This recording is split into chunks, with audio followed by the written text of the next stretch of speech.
성관장 성령의 축구 소리에 맞춰 인정하겠습니다.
오늘은 백중날입니다. 저 바깥에 계신 분들 소리가 잘 들리시는가요? 네. 오늘은 백중날인데 유가와 도가, 불교, 세 종교가 모두 신성하게 생각하는 그런 날이기도 합니다. 육아에서는 이 오곡이 풍성하고 열매가 잘 맺어서 백종의 과일을 그것을 부처님께 혹은 자기가 믿는 신들에게 올려서 축하를 하는 그런 날이기도 하고요. 도가에서는 중원이라고 해서 상원, 중원, 하원이 있는데 도가에서는 신이 1년에 3번 인간의 선악과 기륭하복을 관찰하러 내려오는데 그 2번째 중원이 7월 보름이라고 합니다. 자, 그래서 도가에서도 굉장히 신성스러운 날이라고 그렇게 하고요. 우리 불교에서는 울람바타라고 해서 거꾸로 매달려 있는 날이라고 그렇게 합니다. 거꾸로 매달려 있다는 것은 그것은 바로 목련존자, 부처님의 2대 존자인 사리불과 목련이 있는데 신통제일의 목련존자와 얽혀진 그런 사연이 있어서 울람바타 거꾸로 매달린 날이라고 하는데 거기에 대해서 여러분들에게 말씀드리려고 합니다.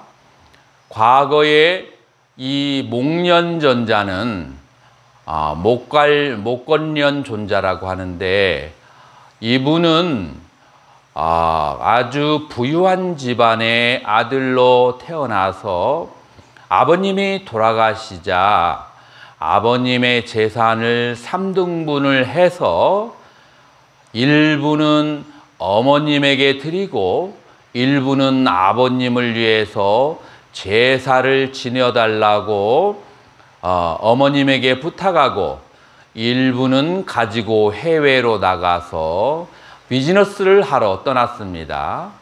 자, 그런데 해외에서 돌아오자 목련존자는 굉장히 안 좋은 얘기를 들었는데요.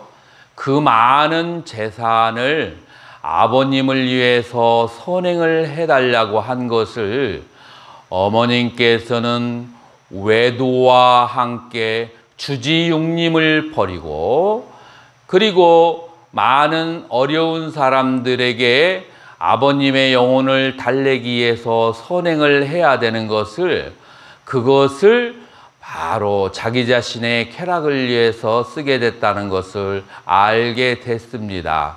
그래서 목련존자가 어머님과 함께 조용히 독대해서 이러한 소문이 들리는데 그것이 사실입니까? 라고 물어보니까 어머님께서는 나는 그런 짓을 한 번도 한 적이 없다. 만약에 내가 그런 짓을 했다면 일주일 안에 죽으리라. 라고 그렇게 아들에게 얘기를 했는데요. 여러분 어떻게 생각하세요? 일주일 후에 돌아가셨을까요? 아니면 살아있을까요? 일주일이 되는 날 바로 돌아가셨어요. 자, 돌아가셨는데 첫 번째로는 아버님의 선행을 하고 아버님의 영혼을 위해서 쓰라고 한 돈을 주지육림을 버리고 쾌락을 위해서 사용했고, 두 번째, 아들과의 대화 속에서 내가 그런 일을 했으면은 7일 안에 죽으리라라고 한 그 죄업 때문에 그분이 돌아가셔서 어디에 태어나셨다고요?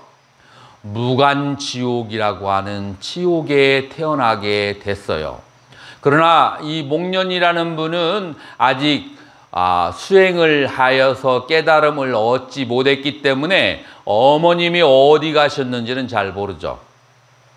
자, 그런데 거기에서 무상함을 느끼고 목련존자는 출가를 해서 나중에 부처님에게 법문을 듣고 며칠, 2주일 안에 깨달음을 얻고 일주일 안에 그리고 신통제일이라고 하는 그런 분이 되었어요. 그 목련존자의 신통력으로 어머님의 기일이 되었을 때 간절히 염을 해서 나의 어머님이 어디 있을까라고 살펴보니까 어머님이 지옥에서 목이 마른데 물을 마시면은 풀이 타고, 그리고 음식을 먹으면은 목구멍이 좁아져서 음식을 먹을 수가 없고, 밤낮으로 불과 물과 쇠창살과 그런 숯덩이에서 괴로움을 당하는 것을 보고 목련존자는 신통력으로 어디를 갔다고요? 지옥의 입구에 도달해서 어머님을 뵈려고 하니까 지옥의 사자가 막았어요.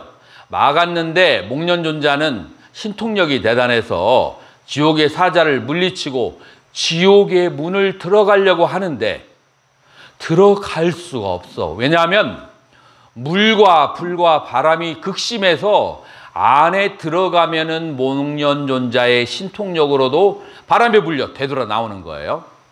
자, 그래서 목련존자는 할 수 없이 부처님께 돌아와서 부처님께 눈물을 흘리면서 나의 어머님이 과거에 잘못을 했는지는 모르지만 나의 어머님이기 때문에 지옥에 있는 것을 차마 두고 보지는 못하겠다 라고 하니까 부처님께서 고요히 생각하시다가 그건 업이니까 어쩔 수 없다 라고 말했을까요? 그러지 않았어요.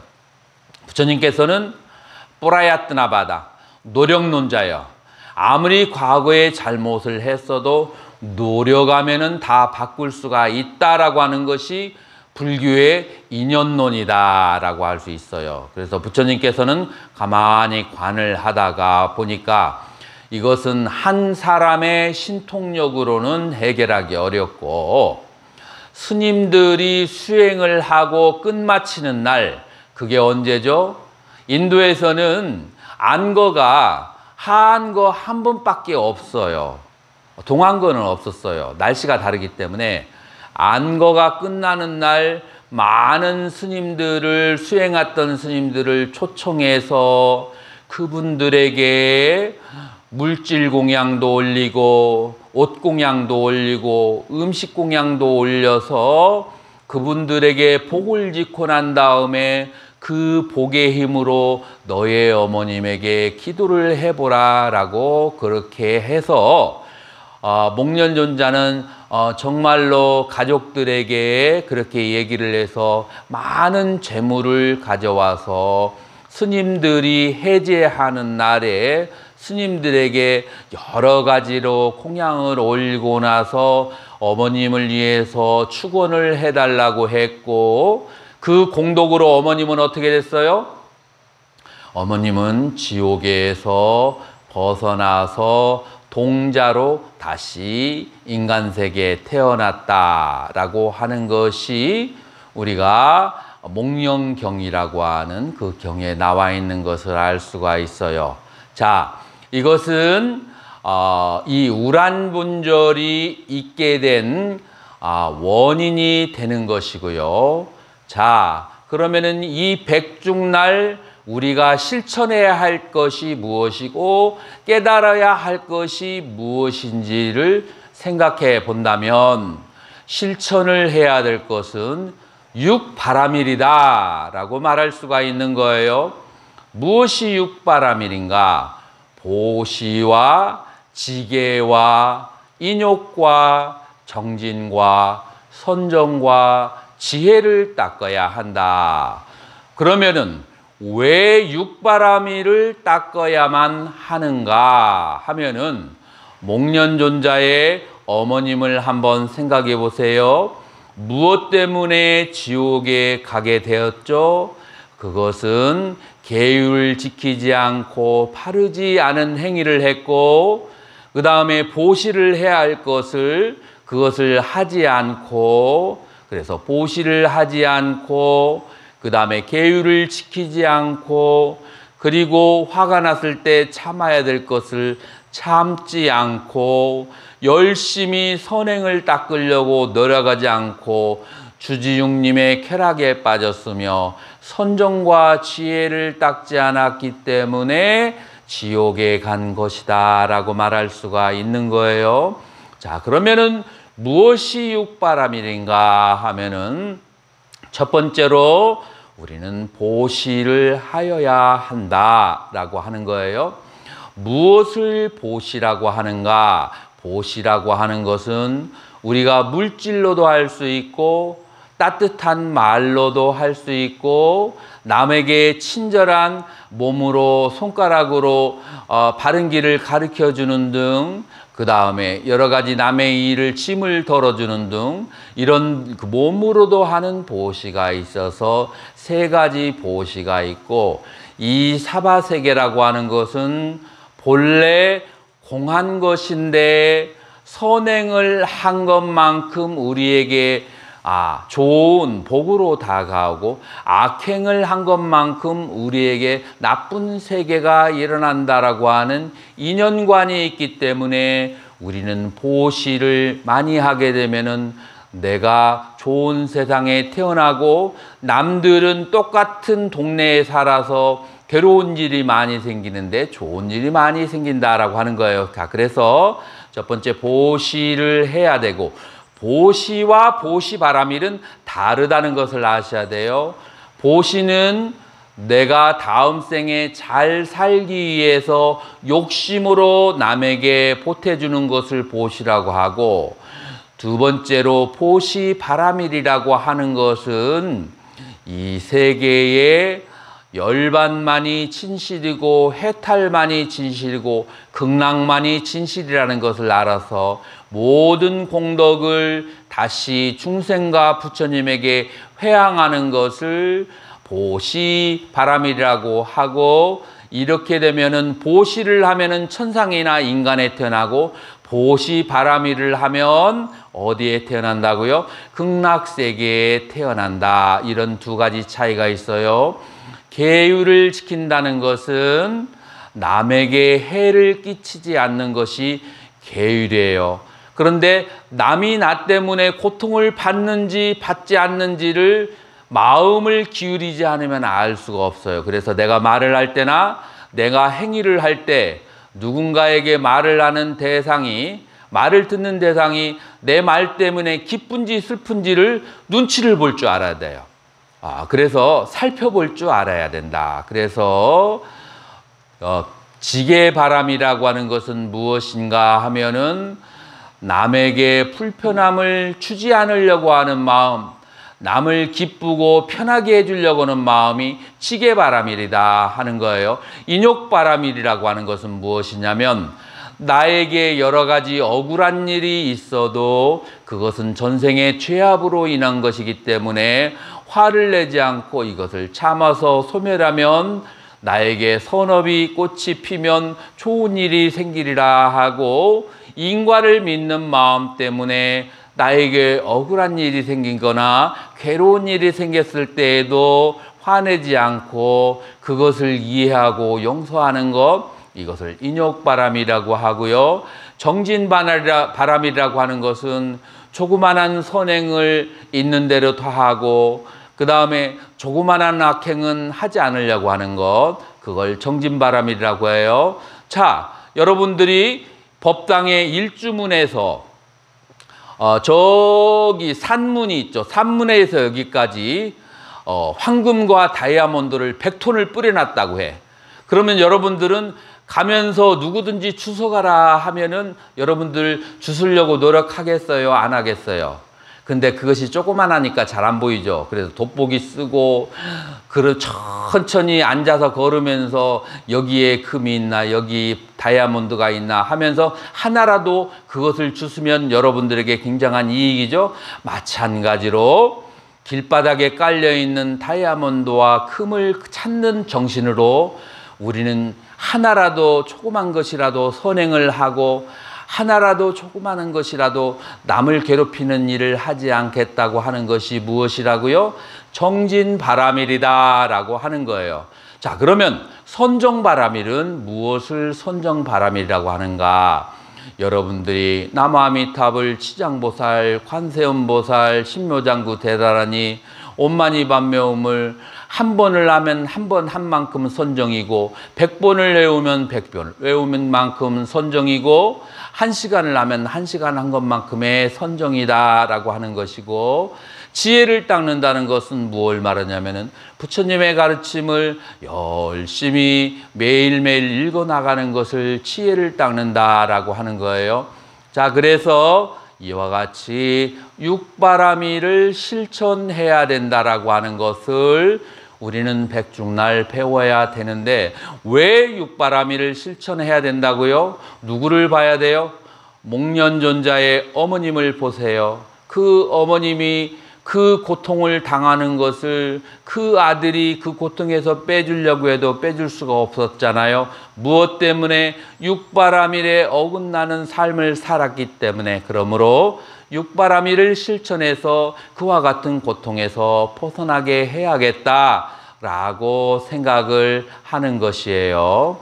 자, 그래서 우리는 백중날에 우리가 무엇을 배웠는가 한번 살펴보면 첫 번째 백중이라고 하는 것은 목련존자의 어머님이 여러 가지 악행을 지어서 지옥에 태어난 것을 우리는 기념하기 위해서 백중이 일어났다. 자, 두 번째, 이 백중 때 어떻게 하면 지옥에 빠진 중생을 구제하는가?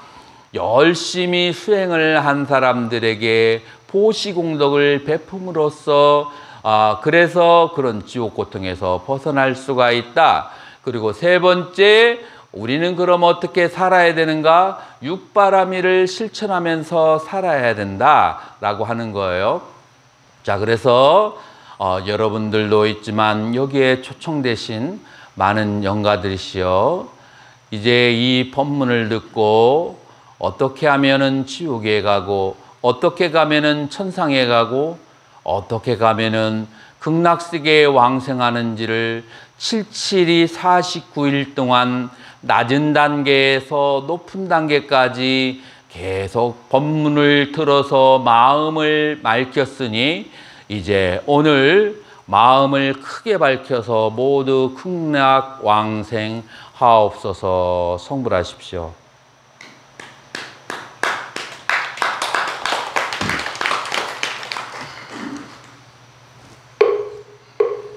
아